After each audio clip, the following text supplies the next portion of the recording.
Κάθε μεγάλη ιστορία ξεκινά από ένα όραμα. Ένα όραμα ανθρώπων που δημιούργησαν κάτι που θα ξεπερνούσε το χρόνο. Το 1934, η πρώτη ασπίδα γεννιέται και τοποθετείται στο στήθος. Ένα σημάδι αναγνώρισης που ενώνει ανθρώπους, ιδέες και γενιές. 1935. Το σύμβολο αλλάζει μορφή. Οι γραμμές προχωρούν, όμως η ταυτότητα παραμένει ίδια. 1946. 2 δεκαετίες πέρασαν. Γενιές μεγάλωσαν. Το αποτύπωμα γίνεται πιο έγχρωμο. Μπλε και κίτρινο. Και το πάθος μεγαλώνει. 1954. Μέσα στα δύσκολα χρόνια του τόπου, ο ΑΠΟΕΛ παραμένει μια ιδέα. Το μπλε της Ελλάδας και τα 5 γράμματα ενισχύουν τον δεσμό, το λόγο της δημιουργίας του. 1962.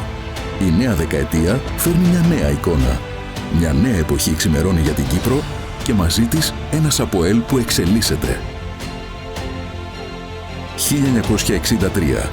Η ιστορία συνεχίζεται σε μια Κύπρο που αλλάζει.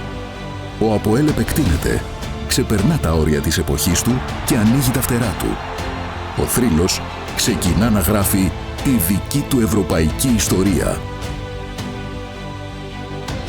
1977. Υπάρχουν στιγμές που η ιστορία δοκιμάζει τους ανθρώπους. Σε δύσκολους καιρούς για τον τόπο, ο ΑΠΟΕΛ γίνεται σημείο αναφοράς. Το 1926 παραμένει χαραγμένο στην καρδιά.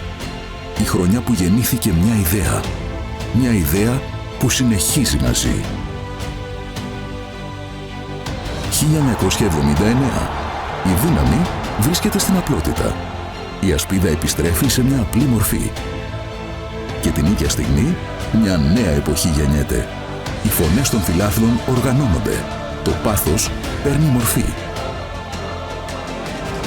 1985. Ο κόσμος αλλάζει. Η τεχνολογία ανοίγει νέους δρόμους. Και ο ΑΠΟΕΛ περνά στη νέα εποχή. Όμως κάποια πράγματα μένουν αναλύωτα.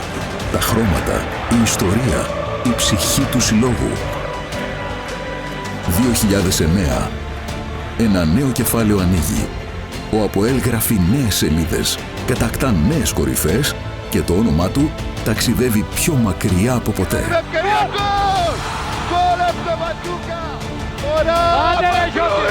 Ο ΑΠΟΕΛ είναι στο 8! Ο ΑΠΟΕΛ πετυχαίνει το ακατό! Η γαλαζοκίτρινη ασπίδα φωτίζεται και ο θρύλος αγγίζει τα αστέρια. Από το 1926 μέχρι σήμερα, ένας αιώνας ιστορίας, ένας αιώνας περηφάνειας. Το παρελθόν δεν τελειώνει. Γίνεται η βάση για το επόμενο βήμα. Ένα νέο σύμβολο γεννιέται. Όχι για να αντικαταστήσει όσα προηγήθηκαν, αλλά για να τα περιλάβει όλα μέσα του. ΑΠΟΕΛ. 100 χρόνια ιστορίας. 100 χρόνια ψυχής. Και η ιστορία συνεχίζεται.